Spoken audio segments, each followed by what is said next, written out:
Our aims for this webinar are to introduce what sensorimotor development is, to think about how sensorimotor development can be different for our adopted children and what this looks like in everyday life, and to think about how you may be able to help if you think your child's sensorimotor systems may be underdeveloped. To introduce us to sensorimotor development, it can be really helpful to use the pyramid of learning that we have pictured here. When we consider what we notice most about our children, often it's those skills that we can see right up at the top of the pyramid in the red section. Things like their behaviour, their ability to do daily living skills, and their academic learning. What we may see or understand a little less is all of those fundamental building blocks we need as human beings to make these really important skills possible. If we take a look right at the bottom of the pyramid in the blue section, we can see that it is our sensory systems that make up the foundation of all that we're able to do. This allows us to develop our sensorimotor skills, which are essential for us to be able to use our body in an effective and smooth way. This includes our postural security, which is what enables us to hold our posture upright and stable, allowing us to remain still when we wish to, as well as providing a stable base from which to create all our other movements. Our awareness of two sides of the body, often referred to as our bilateral body awareness. Our motor planning, which allows us to learn new movement patterns as well as repeat movement patterns that are familiar with increasingly less effort and energy. Our body scheme, our reflex maturation, and our ability to screen input. Largely with our adopted children, we're often not talking about a sensory processing disorder, but rather sensory systems that are underdeveloped or undermature. This may be due to gaps in their early experiences or lack of exposure to environments that drive us to develop and thrive at the same rate as other children. By considering the development of our sensory systems alongside our early life experiences, we can start to understand how this can impact our sensory motor skills. Our sensory systems begin their development in utero and are hugely influenced by the internal state of the birth mother's body. If there is more cortisol circulating throughout her body, possibly due to increased stress levels, domestic violence, or possibly substance use, then this directly impacts the growing baby and their central nervous system. It is then our early opportunities for positive and consistent care, social interaction, and felt safety in our environment that are all crucial elements in what drives our development forwards. We also know that our sensory experiences have an emotional context that can impact our desire to want to repeat them. And of course, children may also have genetic predispositions or other neurodevelopmental conditions such as autism, ADHD, or fetal alcohol syndrome that means their sensory systems do not run as smoothly as others. So how would we notice whether a child's sensory motor systems are not as well developed or mature? Ultimately, what we are concerned about here is how children are able to use their body in a way that is helpful for them to move and function in daily life. The amazing thing about children, being the human beings that they are, is that they have an internal drive to keep moving and developing. This is our internal drive to survive. This means that even if there are early gaps, children will continue to try and catch others up. They may literally run before they can walk. So for a child who has been very still in utero, or who may have remained still post-birth due to their fear system continuing to be activated, they will still eventually stand up. They may even do this much earlier, skipping stages like crawling. And if you think about it, standing up horizontal and being able to move around is likely to feel much safer if your baseline state was one of fear and high alert to danger.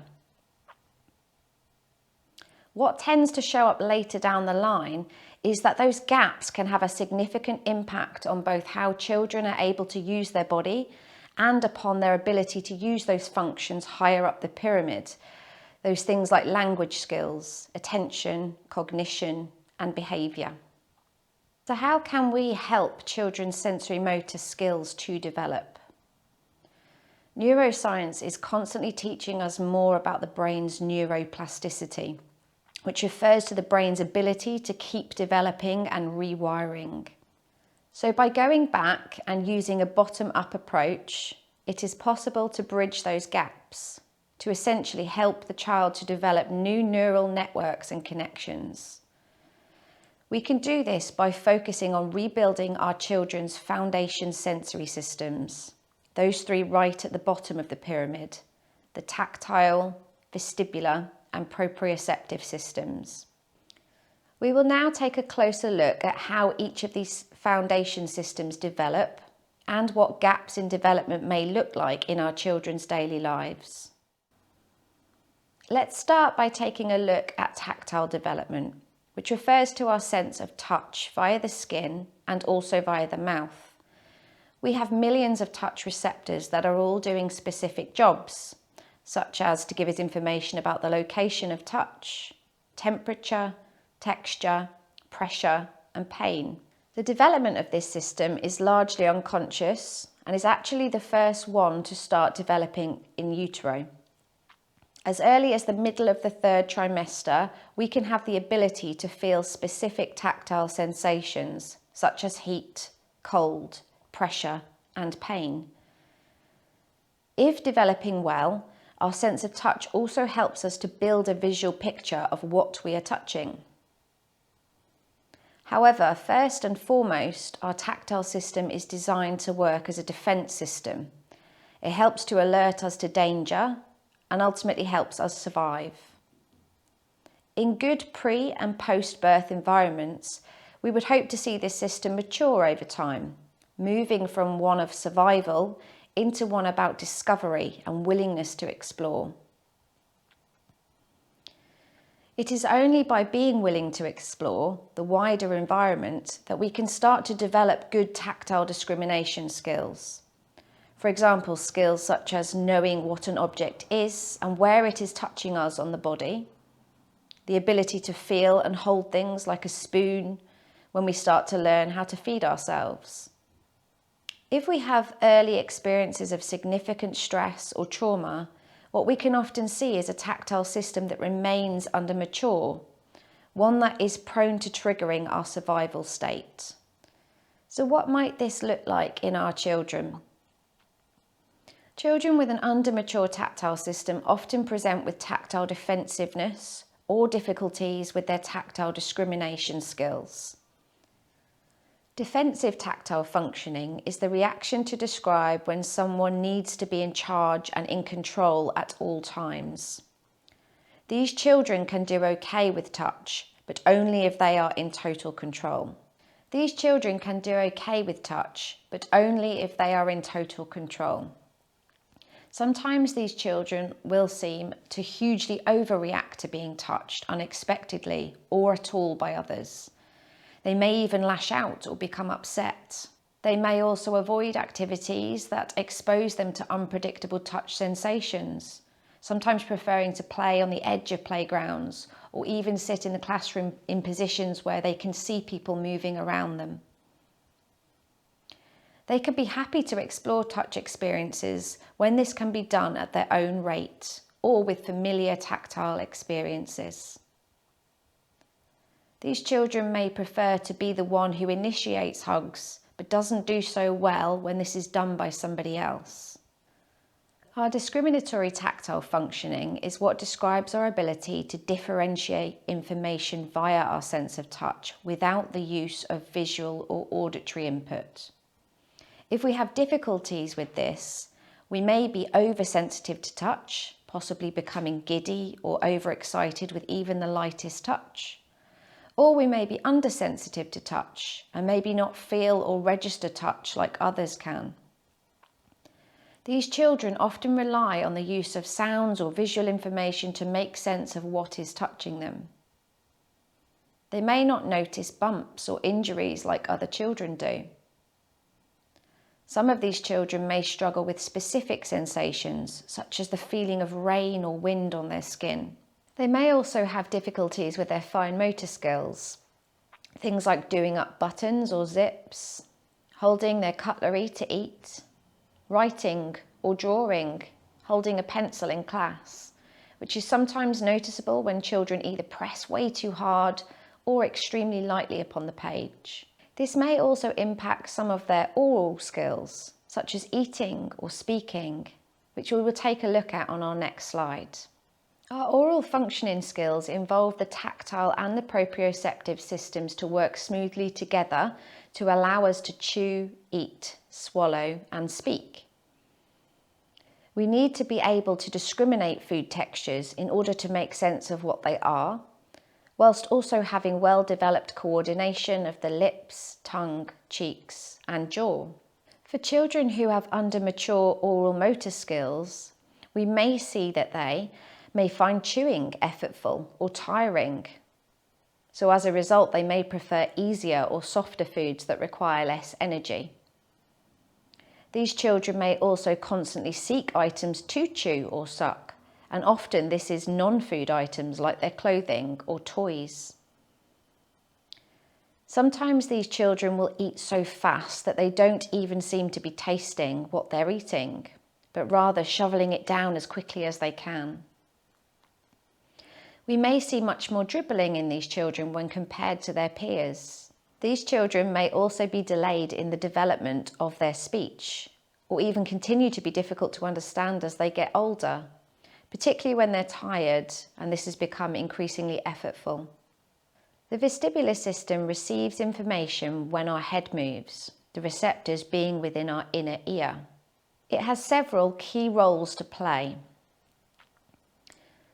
This includes our ability to balance and have security in relation to the ground, sometimes called gravitational security. It also impacts the development of our muscle tone and postural control, which describes our ability to remain upright and hold a position whilst we are still, as well as giving us a stable base when we are moving. This system is what enables us to develop spatial orientation. It also impacts our level of alertness and even the control of our eye movements. The vestibular system is fully formed between 16 and 22 weeks in utero and relies upon the baby doing lots of moving around as they grow in the womb. At 7 to 8 weeks, the fetus starts to make random movements, which is the beginning of the vestibular and proprioceptive development. As we have mentioned, if the growing baby is experiencing stress via the birth mum's body, they become still, and so this will naturally impact the development of this system. If we think about what we would ideally like to see in young babies in terms of movement, we think about them being held, carried, and rocked, all of which continue to help the vestibular system to develop further as it experiences all of the different planes of movement. We then really want them to be doing lots of tummy time, which is absolutely crucial for the development of the head control, followed by strengthening of the shoulder girdles and the core of the body. On a bodily level, we're supposed to develop our strength from the head down rather than from the feet up, which can often be the case for children who have under-mature vestibular systems. So let's take a look at how this may show up later down the line for our children.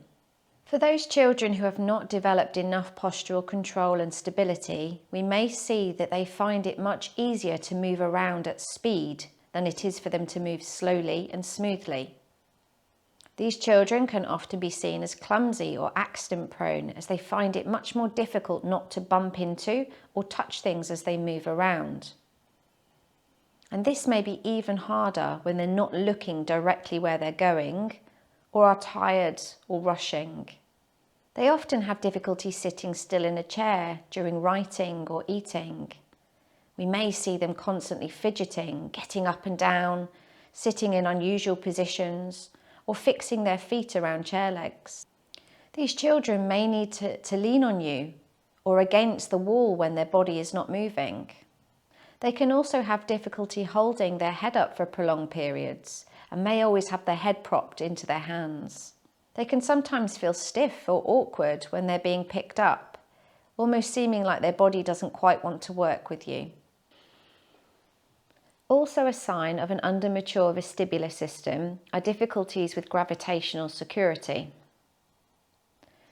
This may show up as children who seem uncertain about moving. They may move with stiffness or awkwardness or seem more cautious than other children. It may feel unsafe to have one or both of their feet off the ground, so they may prefer to shuffle or slide their feet when walking, and may avoid activities that require both feet to leave the ground, things like jumping, skipping, stepping stones or hopscotch.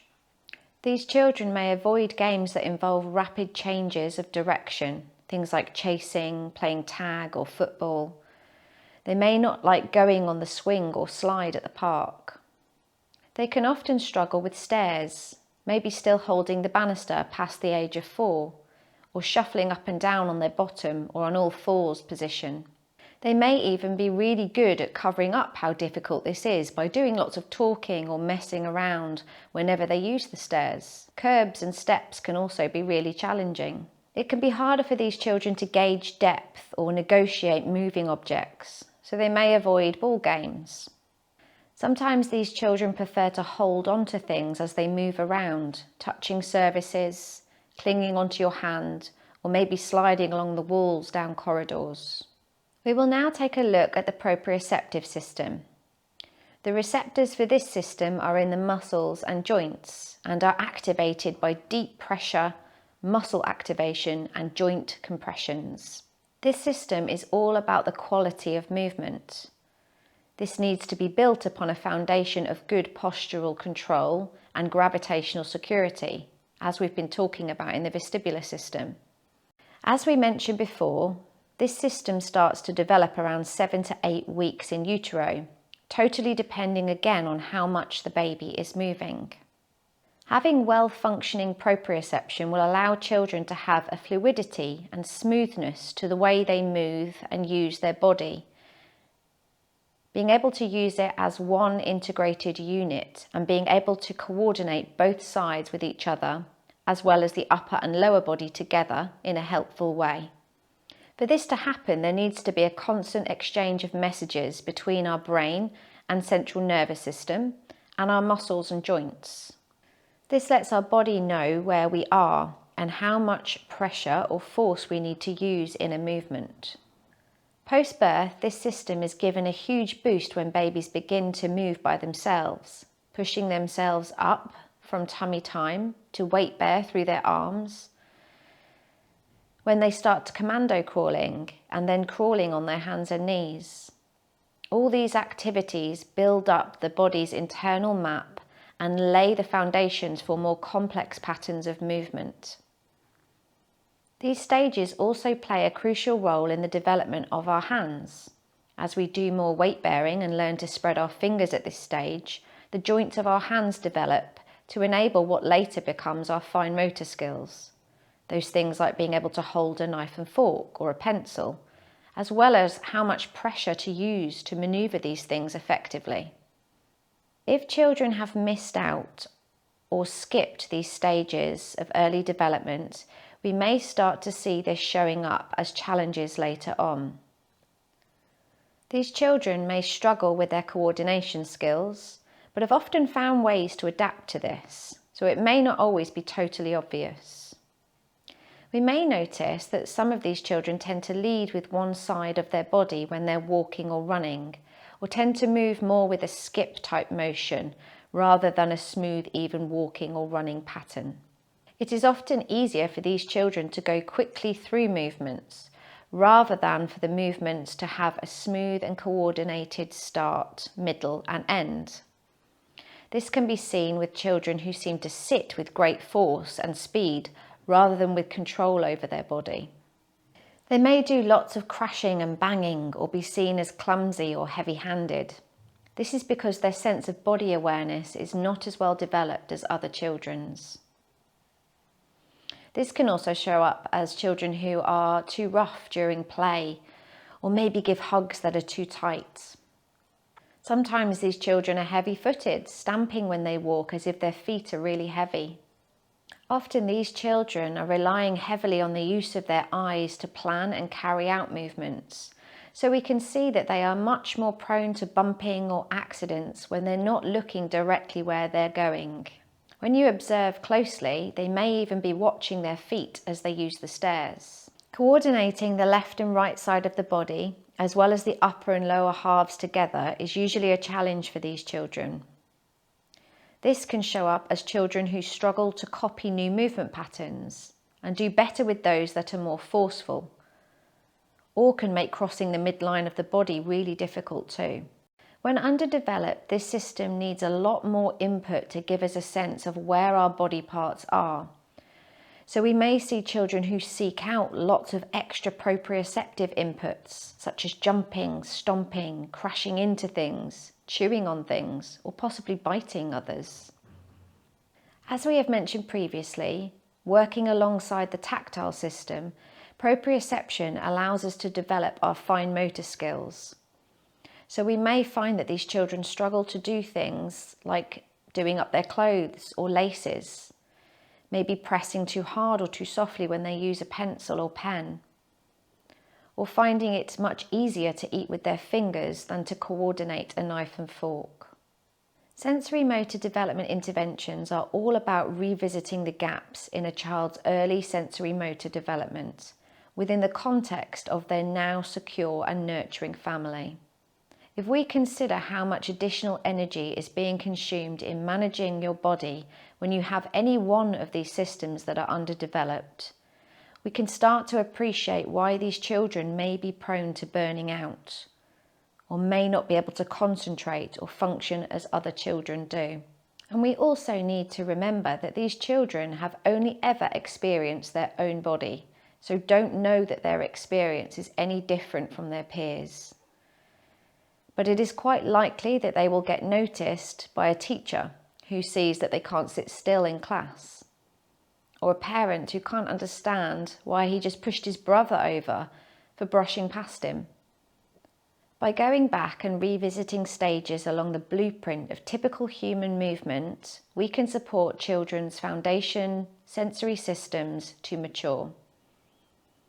This can have a significant impact on their ability to use the body more effectively and access those skills higher up the pyramid that we talked about at the beginning. In children who have experienced both pre- and post-birth trauma and attachment disruption, recognizing their sensory development early is really vital. In order to do this, you can begin to observe your child's behaviors. Think about how your child is moving and using their body.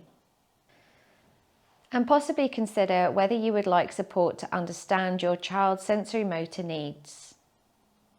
If you wish to read a little more about sensorimotor development, we would highly recommend Sarah Lloyd's books, as well as the other one pictured here. Here at the Centre for Adoption Support, we offer post-adoption sensory support packages, usually funded by the Adoption Support Fund. Our primary package of support is the modulation package, which usually consists of 5 sessions. We begin with 2 sessions of information gathering, both with parents, which is usually virtual, and one with school, which we try to complete in school so that we can complete some observations of the child as well as speaking to staff.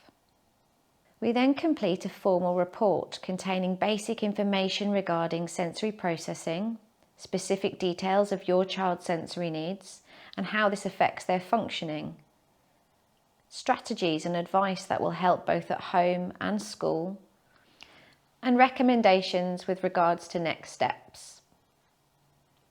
We then spend the next 2 sessions, one with school and one with parents, both virtual, verbally feeding back the report to ensure that both home and school fully understand the child's functional presentation and what they can do to help with regards to environmental changes and the use of strategies.